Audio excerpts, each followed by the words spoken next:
human resources for the people. It's a human capital revolution.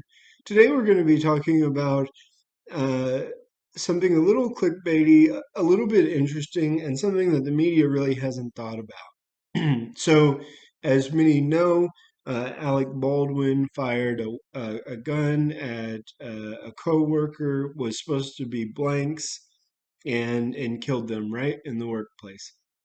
Now, that's not quite the media's representation of it, right? The media's representation isn't that it's a workplace violence or that it's uh, a safety violation, but that's what this is.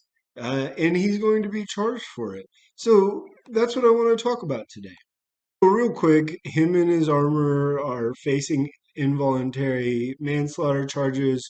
It makes sense. They're likely to spend they could spend up to 5 years in prison as a result of it. But that's not what I'm talking about today. You know, so there is the possibility of criminal charges for OSHA violations. So let's remove the concept of a workplace shooting or an involuntary discharge of a gun or whatever happened.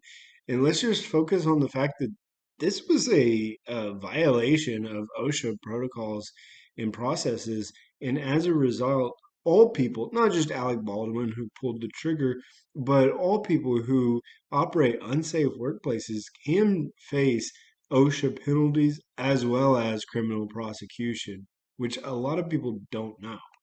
Employers may be aware that they can face uh, criminal charges, but many people don't realize this. If OSHA has referred workplace safety violations to state district attorney offices in fatality cases, that district attorney then reviews whether or not the company owner could be charged with manslaughter or other criminal violations.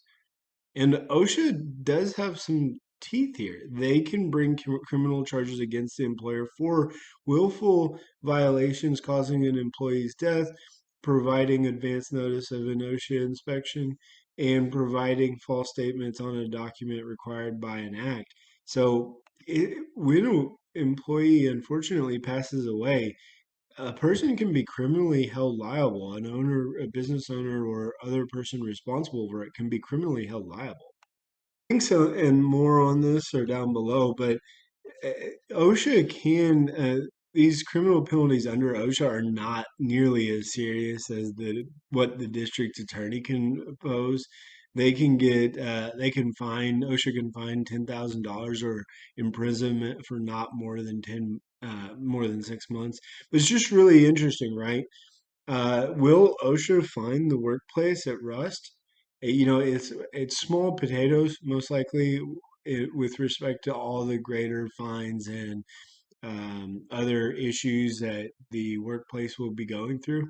But is it possible? Yeah, absolutely. OSHA may be fining for Alec Baldwin's negligence or alleged negligence, I suppose.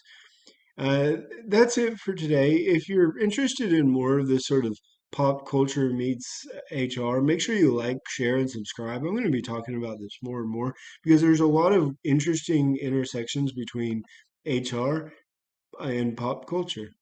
Again, like, share, subscribe, and I'll see you on the next one. Thanks, guys. Bye.